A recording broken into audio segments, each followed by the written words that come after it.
नमस्कार साथियों। आज बेहद लंबे समय के बाद मैं आपसे जुड़ पाया हूं, क्योंकि कई व्यक्तिगत कारण भी रहते हैं जिनके कारण मैं नहीं जुड़ पाया।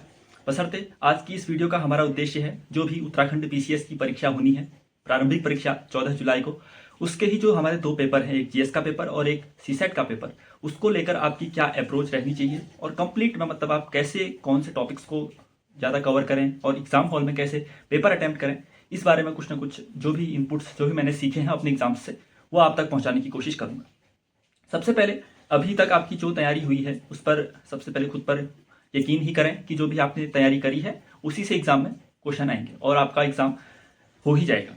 पहली बात आपको करना क्या है, जो हमारा 21 का पेपर हुआ था उसको एक बार देख लीजिए, उसका जीएस का भी पेपर और उसका जो सीसेट का पेपर है, सीसेट यानी कि जो हमारा क्वालिफाइंग पेपर है। हमारे दो पेपर हैं, इसमें एक जीएस का है जो 150 मार्क्स का है और जो हमारा सीसेट का पेपर है उसमें 100 क्वेश्चन आएंगे। उसमें से आपको 33% क्वेश्चन मतलब 33% स्कोर करना है, क्वालिफाइंग है वो केवल, ठीक है। उसके मार्क्स जुड़ेंगे नहीं आपके। तो आपका जो प्रारंभिक परीक्षा में जीएस में जो आपका स्कोर रहेगा वही आपको मेंस के लिए क्वालिफाई कराएगा, ठीक है। और हमारा टारगेट है 105 से 110 तक के बीच में हमारा स्कोर रहना चाहिए, एक अमूमन एवरेज अगर हम माने जनरल कैंडिडेट के लिए। जो सामान्य अभ्यर्थी है उसके लिए 105 से 110 का आप टारगेट बनाकर चलें कि इस बीच आपका स्कोर, इसके बीच में ही आपका स्कोर रिलाई करना चाहिए। सबसे पहले अगर हम जीएस की बात करें, अगर आपने 2021 का पेपर देखा है तो हम 21 का पेपर ऐसा था कि बेहद लंबा नहीं था, मतलब बहुत शॉर्ट, मतलब क्वेश्चन था उसके 4 ऑप्शन थे, एक एक क्वेश्चन था उसके 4 ऑप्शन थे, मतलब लंबे वाले क्वेश्चन या स्टेटमेंट बेस्ड क्वेश्चन कम थे। लेकिन आपको इस भ्रम में कतई नहीं रहना है कि इस बार का पेपर भी हो जाएगा। आप अगर ग्रुप सी के पेपर भी देखें उत्तराखंड में तो इतने लेंदी पेपर आ रहे हैं, तो उस अनुरूप थोड़ा अपने दिमाग को इस अनुरूप डालने की कोशिश कीजिए कि पेपर थोड़ा लेंदी भी आ सकता है और थोड़ा टफ, मतलब और अमूमन देख लीजिए, क्योंकि 16 और 21 में लास्ट पेपर 16 में हुआ था पीसीएस का, उसके बाद 21 में हुआ, तो जो पेपर की रैंडमनेस है वो हम आकलित ही नहीं कर पाएंगे उस बीच, लेकिन इस बीच करिए, क्योंकि 21 में जो पेपर आया था आपको एक दिशा देने में वो जरूर काम आ सकता है, ठीक है। तो आपको वो पेपर देखने हैं सबसे पहले, और कई क्वेश्चंस रिपीट भी होंगे। आपको 21 का जीएस का पेपर पूरा याद होना चाहिए, उसके आंसर्स जो भी ऑप्शंस हैं उनके साथ। उसके साथ आपको थीम पकड़नी है, जैसे कि आपने देखे होंगे पिछले पेपर में पीसीएस के प्री में कि करंट अफेयर्स बहुत सारे आए थे 10 से लेकर 15 क्वेश्चन तो मैंने खुद आइडेंटिफाई किए थे।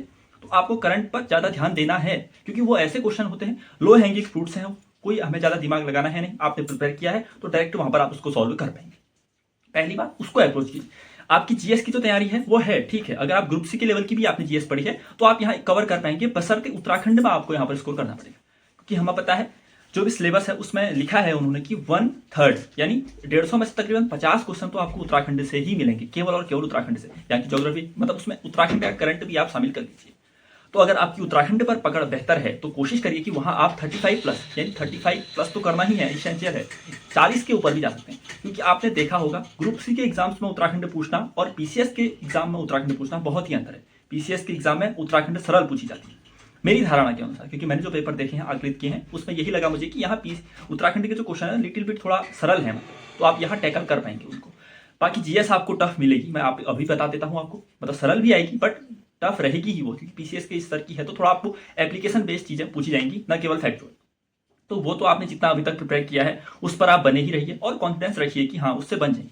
थोड़ा सा आपको दिमाग को क्या करना है, वाइड रेंज में सोचने की कोशिश करें। वो कैसे करनी है, एक मैं आपको बताऊंगा कि आप अगर लेंदी पेपर सॉल्व करने की आपकी आदत नहीं है तो मैं आपको जरूर रिकमेंड करूंगा, जो मैंने आपको पीवाईक्यूज करा रखे हैं जीएस के, केवल जीएस के पीवाईक्यू कराए हैं मैंने हर स्टेट के जो पीसीएस एग्जाम्स में, मतलब तकरीबन 300 से 400 क्वेश्चन तो हमने किए ही हैं उसमें।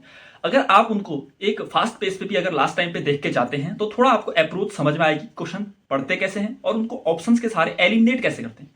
हमें डायरेक्ट आंसर नहीं मिले, बशर्ते हमें एलिमिनेशन की तकनीक तो आनी चाहिए। अगर आप 4 में से 2 ऑप्शन एलिमिनेट कर पा रहे हैं अपने किसी पुराने ज्ञान के आधार पर कि हाँ ये नाम तो मैंने वहां पढ़ा था इसलिए यहां तो ये नहीं आ सकता, तो उस आधार पर भी आप 50-50 पहुंच सकते हैं। उसके बाद क्वेश्चन के सही होने के चांसेस बढ़ जाएंगे, तो ये आप जरूर करें। और जीएस का वही मैं मानता हूं, एक आप जैसे हम अमूमन मानते हैं कि जीएस बहुत अथाह सागर है, हम कितना ही कवर करें मतलब फिर भी कुछ ना कुछ छूट जाता है, बट अप्रोच तो एक होनी चाहिए कि अगर कोई आउट ऑफ बॉक्स क्वेश्चन भी आए तो उसके ऑप्शंस तो कुछ ना कुछ सुने हो हमने, तो उस अनुरूप आपको थोड़ा विविधता अपनानी पड़ेगी। एमपी के, यूपी के, आरएएस के और यूके पीएससी, इसके क्वेश्चंस मैंने वहां पर कराने की कोशिश की है, आप उन्हें जरूर से एक बार देख लीजिए, आपको जरूर से कॉन्फिडेंस भी मिलेगा। मैं यहाँ पर कोई अपने उसके लिए नहीं कह रहा, आपको इससे जरूर मदद मिलेगी, मैं इतना मानता हूँ, ठीक है।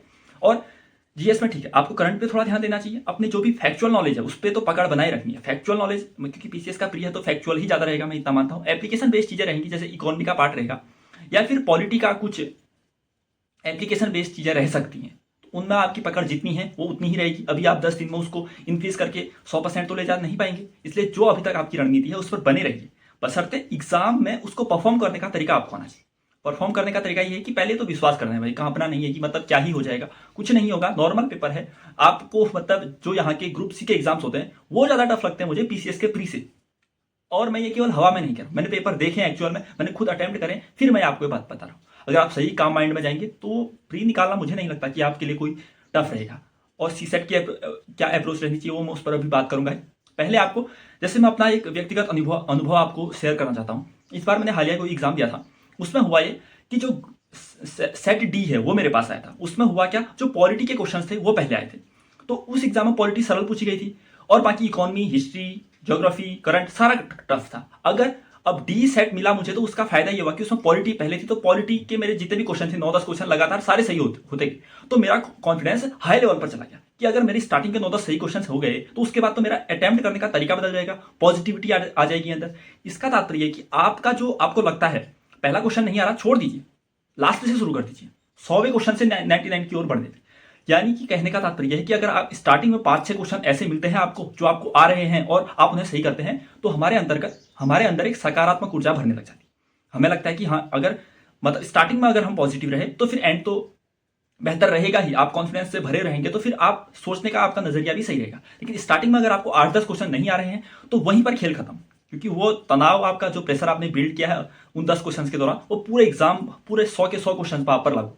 आने वाले क्वेश्चन गलत होंगे, ओएमआर गलत होगा, कोई मतलब छोटी माइन्यूट मिस्टेक्स होंगी, फिर घर आके वही दिक्कत है, यार आ रहा था फिर भी मैंने वहां पर गलत कर दिया। इसलिए कोशिश ये करनी है कि पहले सरल क्वेश्चंस पे जो आपको आ रहे हैं उनको अटेम्प्ट करने की कोशिश कीजिए। आपका स्ट्रॉन्ग एरिया क्या है, पॉलिटी है, हिस्ट्री है, ज्योग्राफी है, उत्तराखंड है, जो भी है वहां से शुरू करिए। मेरे लिए यह प्रभावी रहती है ये रणनीति, इसलिए मैं आपको भी ये सजेस्ट कर रहा हूं। अगर आप ऐसे करते हैं तो आपका एग्जाम में मतलब यही रणनीति होती है कि आप कैसे परफॉर्म करते हैं वहां पर। अगर सही चीजों को पकड़ते हैं तो आगे टफ वाली चीजें आएंगी, उनको आप इसलिए नहीं घबराएंगे कि क्योंकि आपके पहले ही सही हो रखे क्वेश्चन, तो मैंने इतने तो सही किए हैं, चलो एक तो नहीं भी आ रहे हैं तो मैं उतना प्रभावित नहीं होऊंगा, इतना आपको मान के चलना है।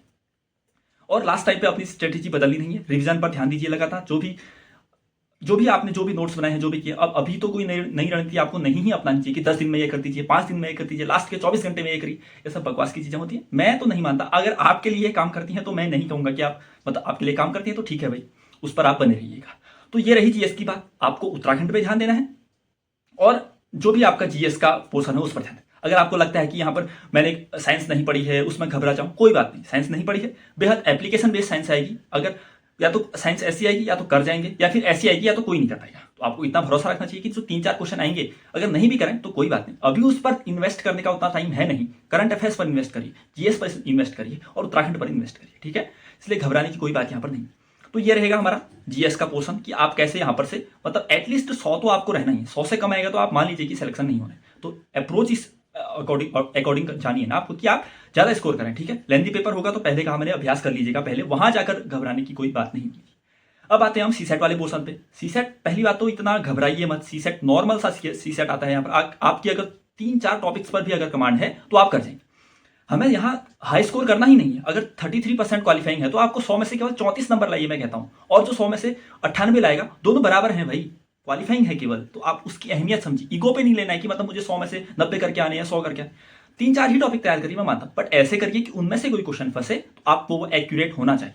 पहली बात 100 नंबर का है, ठीक, 100 क्वेश्चन आने हैं। पहली बात उसमें जो अंत के कुछ 13-14 क्वेश्चन आते हैं वो रीडिंग कॉम्प्रिहेंशन से आते हैं। एक गद्यांश देंगे आपको, 1 या 2, उनमें से आपको छांट कर आंसर कर दो। ये आपका गलत कतई नहीं है। इनमें से 12 के पूछते हैं तो अमूमन 11 तो आपके सही होने चाहिए, और ये अमूमन बहुत ही सरल क्वेश्चन रहते हैं। अगर आपका दिमाग एक्टिव है और वहीं पर फोकस्ड है, मतलब पहले से कुछ अगर नहीं भी आता फिर भी वहां पर फोकस हो, तो वो सही कर जाओगे। अगर हम मानते हैं वहां 10 भी स्कोर करते हो तो बचे कितने, 23 क्वेश्चन आपको फिर से करने हैं। कितने में से, 90 में से। मैं आपको कुछ टॉपिक्स दे देता, जैसे बोर्ड मास का नियम है। अब उसमें बताता है कि धन के बदले ऋण कर दिया, ऋण के बदले गुणा कर दिया, गुणा के बदले भाग कर दिया। तो भाई बोर्ड मास सीख लो, पहले ब्रैकेट खोलते हैं, फिर उसके बाद डिवीजन होता है, फिर मल्टीप्लिकेशन होता है। तो ये एक फॉर्मूला तो कर लो, इससे 2 क्वेश्चन ही हो जाएंगे भैया आपके, कोई कुछ नहीं करना है। बोर्ड मास हो गया। उसके बाद हमारे अल्फाबेटिकली आते हैं क्वेश्चन कि KLM MNO, इसके बाद क्या आएगा नंबर। तो ये भी सिंपल है, आपको क्रम याद करना है इनका, अच्छे से करना है।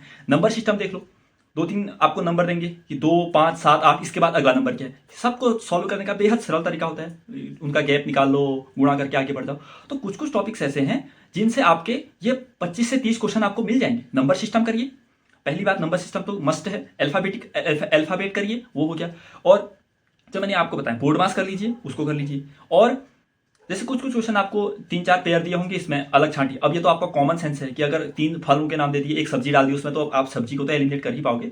वहां पर प्रेजेंस ऑफ माइंड होना बहुत जरूरी। और पहली बात, जीएस अगर आपका टफ है थोड़ा, अगर जीएस का पेपर टफ आया है और आपको थोड़ा लग रहा है कि यार जीएस में कॉन्फिडेंस नहीं आ रहा, तो फिर भी सीसेट के लिए ताकत बचा के रखिए। अगर पहले आप इस 2 घंटे का गैप ना, उसमें जीएस का मिलाने मत लग जाना कभी। कोई डिस्कस नहीं करनी है, कुछ भी डिस्कस नहीं कर। आपके 20 नंबर आ रहे हो भले, फिर भी डिस्कस नहीं करना, क्योंकि सीसेट का पेपर आपको देना है। कैसे जब सीसेट कर लेंगे उसके बाद आप कोई भी रामायण करिए, महाभारत करिए, उसका कोई फर्क नहीं पड़ता। बट सीसेट से पहले अपनी ऊर्जा खत्म मत करिए। उसके बीच में जो 2 घंटे हैं उसको इन्वेस्ट करिए, या तो सो जाइए, या खाइए पीजिए, कुछ रिवीजन करना है सीसेट का, आपने नोट्स बनाए हैं वो करिए, बट चर्चा मत करिए पहले पेपर की। ठीक है, ये सही तरीका है। अगर आप पहले ही आपको 2-3 क्वेश्चन गलत हो गए आपके जीएस में और आपको पता चल गए, तो आप खुद ही नेगेटिव मतलब ऊर्जा से भर जाओगे, फिर सीसेट में आपको उतना ध्यान नहीं मिलेगा। ठीक है, तो पहली बात, पेपर कैसे भी जाए दोनों ही अटेम्प्ट करने हैं, क्योंकि आपको अगली बार के लिए भी तो लर्निंग होनी चाहिए ना, कुछ कि आता कैसा है पेपर। और एग्जाम प्रेशर में पेपर देना और घर पे बैठ के सबको अंतर पता है, इसलिए घर पे बैठ के आंकलन मत करिए। पहले वहां जो भी फेस करते हो मतलब प्रॉब्लम, सबको वहीं पर फेस करके आइए, तभी आप अगली बार के लिए भी प्रिपेयर रहेंगे। तो सीसेट में मैंने आपको बताया, ज्यादा कोई दिक्कत, अगर आपने अभी तक कुछ भी नहीं किया है सीसेट में, फिर भी आपका सीसेट इजीली क्लियर हो जाएगा। बस कुछ जो 3-4 टॉपिक्स मैंने आपको बताइए वो करिए। पुराने पेपर देख लीजिए भाई, आप केवल 21 का पेपर देखिए, उसके कुछ टॉपिक उठा लीजिए, उनको तैयार कर लीजिए। 33 क्वेश्चन करने हैं भाई, 100 में से इतना तो कर ही जाओगे। मतलब जितना मैं मानता हूँ, कोई मैथ्स बैकग्राउंड का हो ना हो कोई मैटर ही नहीं करता। यहाँ पर कॉमन सेंस रीजनिंग कर लीजिए, मैथ्स नहीं आती तो कुछ भी कर लीजिए, बट मतलब ठीक रहेगा। सीसेट में तो आप कर ही जाओगे। जीएस की मैंने अप्रोच बताई, अभी मत बदलिए। अभी कोई ऐसा नहीं कि मैं आपको नोट्स दे दूँ, कुछ बड़े टॉपिक्स करा दूँ, इसका कोई फायदा नहीं होगा। आपने जो अभी तक मेहनत की है उसी में से मैक्सिमम आउटपुट निकालने की कोशिश कीजिए। आपने 50% निकाला है तो अपने कॉन्फिडेंस से, अपने परफॉर्मेंस से, आपको पेपर अटेम्प्ट करने के तरीके से उस 50% को 70% तक ले जाना है। आपको कैसे करना है मैंने आपको बता दिया। कोई और आपको रिलायबल लगता है, किसी ने ऐसी रणनीति बताई है, तो आप उसके साथ जुड़िए, किसी के साथ भी जुड़िए। हमारा मकसद है कि हमारा पेपर क्लियर हो जाए बस। ठीक है, और इसके बाद हम चर्चा करेंगे ही, जब हो जाएगा तो उसके बाद हम उसकी चर्चा करेंगे। बाकी अगर मैं आपके साथ लगातार नहीं जुड़ पा रहा हूँ तो अभी, क्योंकि मेरे समय की कमी है मेरे पास खुद अभी, तो इतना आप समझिए। लेकिन मैं आप मेंटर के तौर पर, एक बेहतर आपको दिशा देने के तौर पर मैं आपके साथ अवश्य जुड़ा रहूँगा। जितना भी मुझे समय होगा मैं जुड़ा ही रहूँगा सदैव के लिए। लेकिन कितना टाइम की क्या वैल्यू है वो आप भी समझते हैं और मैं भी समझता हूँ। ठीक है, और जो भी मैंने अपने एंड से एफर्ट किया है, जीएस पढ़ाई हो आपको, चाहे रणनीति की वीडियोस बताई हो, चाहे जो भी बताई हो, आपको अगर उसका लाभ मिला तो मेरे लिए इतना ही काफ़ी है। मतलब चाहे कितना ही भी लाभ मिला आपको, 2% ही मिला, 1% ही मिला, या फिर 50% मिला, मेरे लिए वो मतलब मेरे लिए वो एक खुद से अंदर से एक एहसास है कि हाँ मैं कुछ ना कुछ आपकी मदद कर पाया। ठीक है, तो पढ़ते रहिए, 10 दिन है, नकारात्मकता मत भरिए, जितना पढ़ा है उसको मैक्सिमम बदलने की कोशिश कीजिए। बाकी हेल्दी रहिए, क्योंकि इस टाइम पे हेल्दी रहना भी आवश्यक है। ठीक है, तो चलिए, अगर कोई क्वेरी होंगी तो मैं शायद इसके बाद तो हम प्री के बाद ही मिलेंगे, बट अगर फिर भी कोई, अगर मुझे लगा कि बनानी चाहिए तो आप 1-2 दिन पहले मैं आपको एक वीडियो और प्रोवाइड कराने की कोशिश करूँगा। तो ठीक है, आज के लिए इतना रखते हैं, मिलते हैं अगली वीडियो में, तब तक के लिए धन्यवाद, नमस्कार।